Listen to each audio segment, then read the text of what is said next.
네, 첫 번째는 2차 전지 내에서 대주전자재료를 준비를 했습니다. 어떤 포인트를 눈여겨봐야 될까요? 네, 일단 지난주 금요일에 장 마감 이후에 단독 기사가 하나가 나왔습니다. 이제 테슬라 4680 원통형 배터리에 실리콘 응급제를 검토한다라는 좀 보도가 나오면서 관련주들의 주가가 굉장히 크게 상승을 했었습니다. 대주전자 재료 같은 경우에도 시간에서 큰 폭의 좀 상승이 있었는데 이제 7.4% 상승을 했었고 상한가도 찍었었거든요. 이런 부분들로 봤을 때 좀 기사 내용을 같이 보면은 올해 말에 4680 원통형 배터리를 탑재한 테슬라의 전기차가 출시될 것이다라고 이제 전망을 하는 이런 기사가 나왔습니다. 대주전자재료 같은 경우에는 SIO 실리콘 산화물 기반으로 제품을 생산을 하고 있고 이런 부분들이 포르쉐랑 아우디 전기차에 적용된 이력이 있기 때문에 이와 관련된 종목으로 좀 자주 언급이 됐었고 그래서 이런 기사와 함께 KBG, 코다코, HRS, 이녹스 같은 관련 업체들의 시간의 단일가 좀 급등이 있었습니다.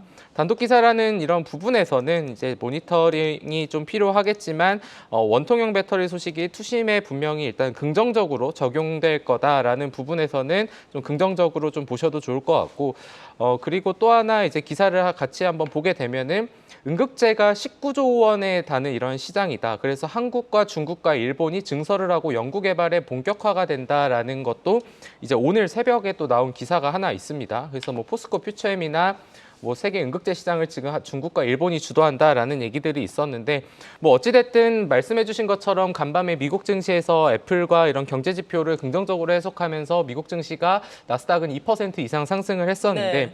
테슬라 같은 경우에는 좀 안 좋은 소식이 있었지만 중국에서 다시 한번 차량 가격을 인상한다라는 소식에 전 영업일 미국 증시에서 5.5% 상승 마감을 했었거든요. 이런 부분들을 같이 종합적으로 보면은 오늘도 그래도 2차 전지의 흐름은 좀 괜찮지 않을까. 하지만 이제 또 증권가에서는 계속해서 과열된 주가에 대한 우려를 좀 표명하는 이런 예를 들면 투자 의견을 이제 중립으로 낮춘다던가 이런 부분들에 대한 얘기는 나오고 있는데 뭐 어찌 되었던 간에 이런 응급제를 필두로 해서 테슬라의 간밤에 이제 주가 상승은 아무래도 오늘도 2차 전지에는 좀 긍정적으로 좀 작용이 되지 않을까 이렇게 좀 볼 수가 있겠습니다. 네, 2차 전지 어느 정도 힘을 낼 수 있을지 알아보겠습니다. 두 번째 종목 알아봅니다.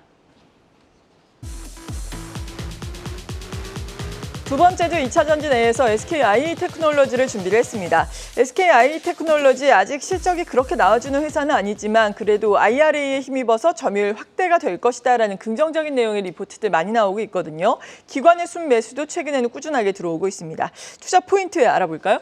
네, SKI 테크놀로지가 지난주에 실적이 나왔는데 이제 실적은 다들 아시겠지만 이제 그렇게 썩 좋지는 않았습니다만은 그 실적이 발표된 이후에 주가가 이제 오르는 이제 그런 모습들이 나왔고요. 지난주 실적이 나온 이후 이제 커버하고 있는 증권가 중심으로 애널리스트 의견이 조금씩 바뀌고 있는데 목표 주가가 대체로 이제 상향 조정이 되고 있습니다. 지금 제시되고 있는 목표 주가를 보니까 뭐 최저 한 95,000원에서 최대 118,000원까지 제시가 되고 있습니다. 계속해서 목표 주가 상향 조정 이런 리포트가 지금 나오고 있는데요. 결국 1분기까지는 계속해서 적자가 지금 나오고 있지만 가장 중요한 이 분리막 사업에서는 흑자 전환이 되었고요. 그리고 2, 4분기부터는 그 이익 규모가 더 가파르게 증가할 것으로 전망이 지금 되고 있습니다. 2분기는 전사 영업이익은 약 40억이고 분리막 사업만 놓고 볼 땐 영업이익 90억으로 상당히 크게 증가가 되면서 다시 지금 오름세를 탈 수 있다 이렇게 전망이 되고 있고요. 방금 앵커 말씀해 주신 것처럼 IRA 법안 시행으로 동사가 이제 미국 시장에서 점유율이 높아질 것이다 이런 의견이 굉장히 많습니다. 왜 그러냐면 결국 중국 업체들이 동사의 경쟁사들인데 중국 업체들이 미국 시장 들어가는 데 있어서 제한사항이 많이 걸리고 있기 때문에 이에 따라서 뭐 나머지 그 남은 시장을 SKI 테크놀로지가 많이 가져가지 않겠느냐 이런 의견이고요. 지금 이 회사도 이미 이런 내용들 다 알고 있기 때문에 계속해서 북미의 현지 그 시설 검토를 지금 진행 중에 있습니다. 지금 이야기되고 있기로는 올해 확정적으로 지금 무언가 계획을 발표할 것이다 이런 내용들이 있는데 결국 SKI 테크놀로지 주가 흐름만 놓고 볼 때는 이런 점이 또 크게 모멘텀으로 작용할 수 있기 때문에 결국 1분기 실적은 저점이었고 가면 갈수록 좋아진다 이 점과 함께 향후 북미 지역의 투자 확정 발표 이런 것들이 또 주가를 올릴 수 있는 요인들이니까 지금 시점에서는 그런 걸 중점으로 보시면서 주가를 지켜보시면 좋겠습니다. 네, 그러니까 지금 이 시점에 저가 매수 관점에서 대응 필요하다라는 의견이세요? 네, 저는 지금 충분히 매수 가능하다고 말씀드리고 싶고요. 다만 목표 주가가 좀 11만 8천 원, 고점이라고 하더라도 좀 낮은 편인데 과거 주가 잘 보시면 21년도에 24만 원대까지 갔던 기업입니다. 아마도 이 기업 실적이 계속 좋아지면서 목표 주가를 상향하는 그런 보고서 나올 수 있기 때문에 점차 오름세를 탈 수 있겠다 이렇게 보시면 좋겠습니다. 네, 그리고 계속해서 다음 종목으로 넘어가 보겠습니다.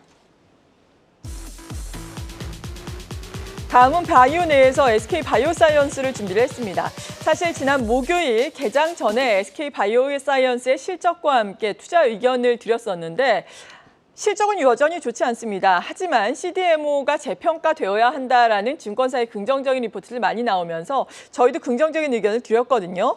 그런데 또 머크와 또 백신 위탁 개발 생산 CDMO 계약을 체결한다라는 소식으로 인해서 16%나 거래량이 실리면서 급등을 했어요. 지금으로서는 어떻게 전략을 세워봐야 될까요? 네, 일단 지난주 미국 제약사 머크와 이제 CMO 계약 체결 네. 소식을 전했고, 근데 계약 규모는 좀 비공개다라는 소식이 있었습니다.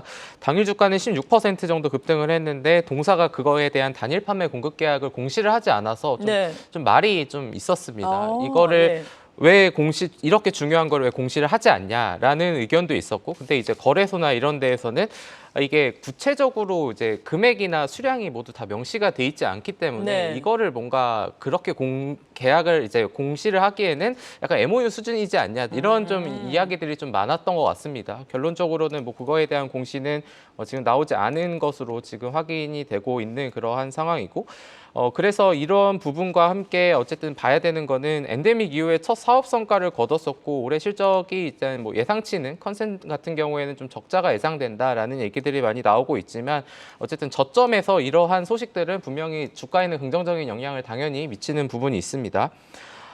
그리고 이제 또 하나 볼 수 있는 거는 이거랑 다른 회사긴 하지만 다른 그룹이지만 이제 전일 이재용 삼성전자 회장 같은 경우가 바이오를 제2의 반도체로 이어가야 된다라는 언급을 했었고 지금 미국에서 글로벌 제약사들의 경영진들과 지금 미팅을 계속하고 있다고 합니다. 거기에 마지막으로 딱 우리가 봐야 되는 거는 지금 약간 제 주변에서는 어떤 얘기들을 하냐면은 뭐 사실 이건 한두 달 전부터 얘기를 했지만 코스닥에서 바이오테크가 차지하는 시가총액의 비중이 굉장히 지금 역대급으로 낮아 있는 상황이다라는 얘기. 그러니까 그거를 좀 다르게 얘기를 하면은 수급이 뭐 비어 있다 뭐 이런 얘기인 거죠. 그렇죠. 원래는 좀 높았는데. 네, 주가도 많이 내려와 있고 이런 부분들로 봤을 때는 지금 분명히 또 이제 6월에 또 아스코도 앞두고 있는 그러한 상황들이기 때문에 바이오에도 5월에는 좀 미리 관심을 가져야 되지 않겠냐라는 얘기는 좀 나오고 있는 그런 상황입니다. 어찌 되었던 간에 SK 바이오사이언스의 이러한 약간은 해프닝이 있었지만 긍정적으로 보기에는 분명히 주가 상승의 여력은 있다고 봅니다. 근데 우리가 봤을 때는 이런 부분들이 어느 정도까지 더 끌어가 줄 수 있을까? 여기에서 이제 기관이 최근에 SK 바이오사이언스를 지난주 목요일에 30만 주를 또 매수를 했거든요.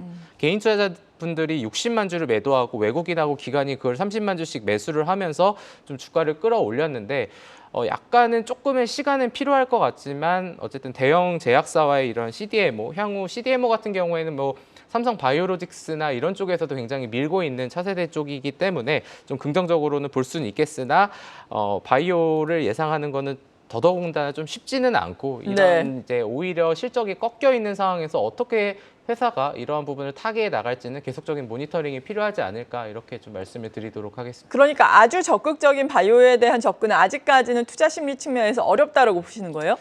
일단은 시장에서 더 먼저 접근을 하는 거는 아스코에 참여하는 이런 기업들에 대한 관심이 조금 더 많지 않을까. 요 앞에 시간을 봤을 때는. 그래서 좀 아스코에 대한 종목들도 한 번은 좀 연구가 필요해 보인다라고 말씀을 드리도록 하겠습니다. 네, 그렇군요. 다음 종목으로 넘어갑니다. 다음으로는 폴더블 폰 내에서 파이넴텍을 준비를 했습니다. 폴더블 폰, 구글도 픽셀 폴드를 갑자기 공개를 했습니다. 애플도 언제 폴더블 폰을 만들지 초미의 관심사가 되고 있는데 사실 폴더블 폰과 관련된 종목들이 시장에서 아주 큰 관심을 최근에 받지는 못하고 있는 상황이잖아요. 지금은 어떻겠습니까?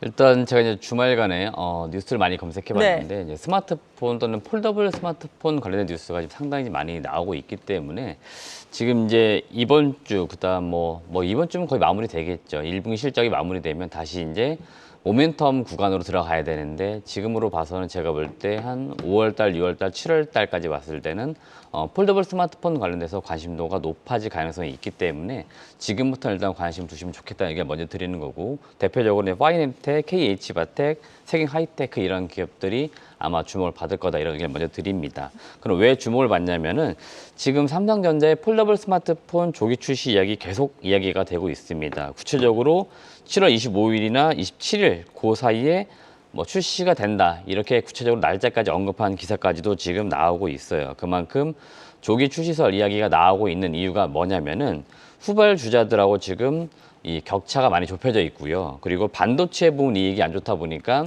1분기 실적에서 보시면 아시겠지만 삼성전자는 스마트폰 부분에서 지금 많이 메꾸고 있습니다. 그래서 삼성전자가 이 무너진 반도체 이익을 메우기 위해서 빨리 폴더블 스마트폰을 내놓은 다음에 이쪽에서 이익을 좀 더 채우겠다 이런 계획이라고 합니다. 그래서 전반적으로 조기 출시 이야기 나오고 있고요.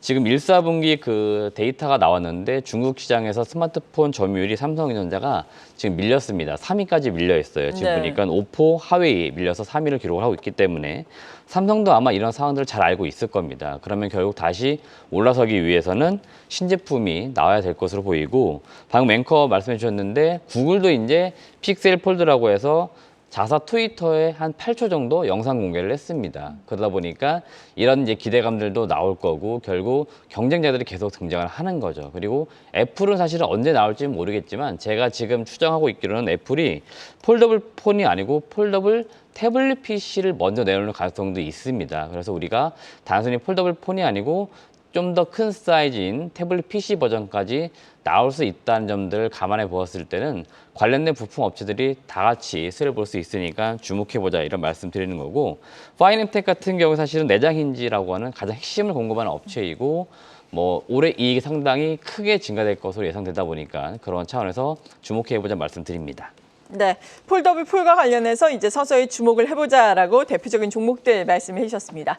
이어서 다음 종목 살펴봅니다. 다음으로는 영유아와 관련해서 SAMG 엔터를 준비를 했습니다. 쉬어가는 동안 어린이날이 있었죠.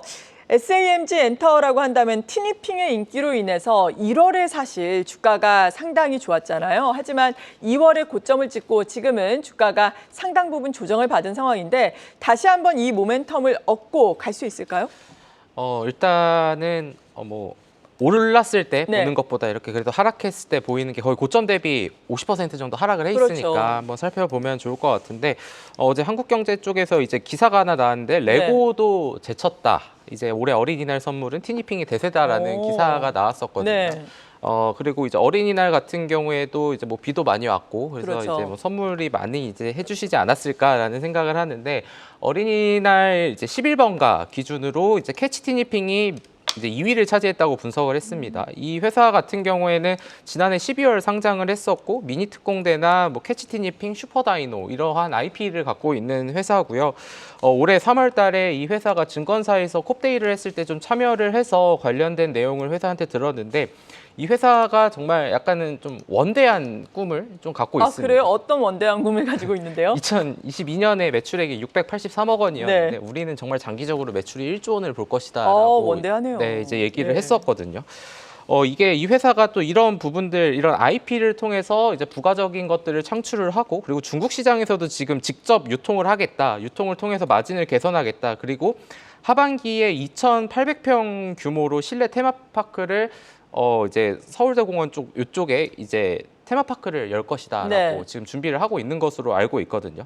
그러니까 약간 제가 보면서 영유아 시장을 보면서 생각을 했던 게 참 교육 사업이랑 연결이 될 수밖에 없는 것 같은 게 우리가 뭔가 교육 사업이 저출산 문제가 하도 이제 제기가 되다 네. 보니까 그럼 교육 시장도 많이 죽지 않을까 했는데 오히려 피가 더 가파르게 상승을 하면서 시장이 잘 되고 있거든요. 네. 제가 생각했을 때는 영유아 시장도 마찬가지로 저출산 기조는 계속해서 이어지겠지만 이거를 오히려 더 많이 이제 비용을 쓰지 않을까라는 그럴 수 관점에서는 있죠.